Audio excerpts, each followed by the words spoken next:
Throughout this course, I realised that I've spent a lot of time telling you what you should do and how to do it. Now, as we reach the end of keyword mastery, I do want to just spend a few moments telling you about some important things that you shouldn't do as part of your keyword research and implementation. Now, I realise it must be tempting to try and use certain tricks that you think might be a good idea to give yourself an advantage, and unfortunately I have to be honest in saying you wouldn't be the first to have tried it. Google's really clued up to this, as well as the other search engines, and if any of them feel that you're trying to do something a little bit shady or something to get an unfair advantage, you could actually see yourself getting penalties, and this could be your content being prevented from getting to the first page of Google, to not even ranking, to having your whole website de-indexed. Now, to ensure this doesn't happen to you, I would ensure that you don't do the following things. The first is keyword stuffing. And as it sounds, it means stuffing your keyword throughout your article more than it would naturally appear. So when you're writing your article, use the keyword and be mindful. Go back to the previous video and look at the places that you should definitely include it. And when you're writing your article, enter your keyword as it would naturally appear if you were just speaking or reading about it. Don't only write the content so that you can find opportunities to add it extra times. In fact, most people go by the rule that you shouldn't actually insert your main keyword more than 1% of the total content that you have in your article. So this means if you've got 1,000 words, you shouldn't include your main keyword more than 10 times. I follow this rule and have never had any issues.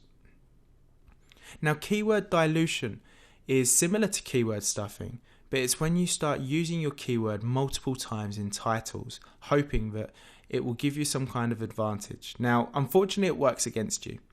If you enter the same main keyword multiple times in one piece of text in terms of using titles or italics or bold, it's going to flag to Google and the other search engines, and it's instantly going to be seen as you trying to game the system. So don't do it. Now, the next one doesn't just relate to keywords, it relates to using content on the whole within your website or blog. When you write articles, you should always make sure that it's not duplicated from anywhere else. Now, I'm not suggesting that you would copy other people's content, but what I would make sure you don't do is copy your own content and post it twice on the same website or blog. This is why you should always try and find unique keywords each time you write a piece of content or a new article for your blog or website.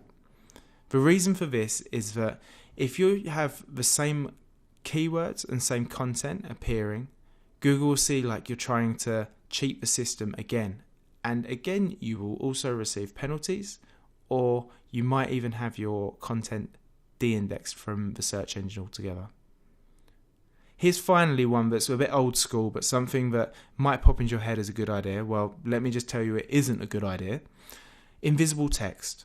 Don't think that you can somehow, trick the system by writing your keyword 100 times and then changing the colour to the background colour. So it doesn't actually appear visible, but your keyword's in there many, many times. It's not going to do you any favours.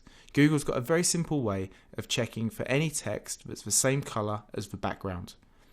Not only that, if you were to do this and put your keyword 100 times, revert back to the first point here of keyword stuffing. You have to be really careful to ensure that any keywords you use appear naturally and as they would as if you were having a normal conversation. If it doesn't sound natural, then my advice to you is not to include it.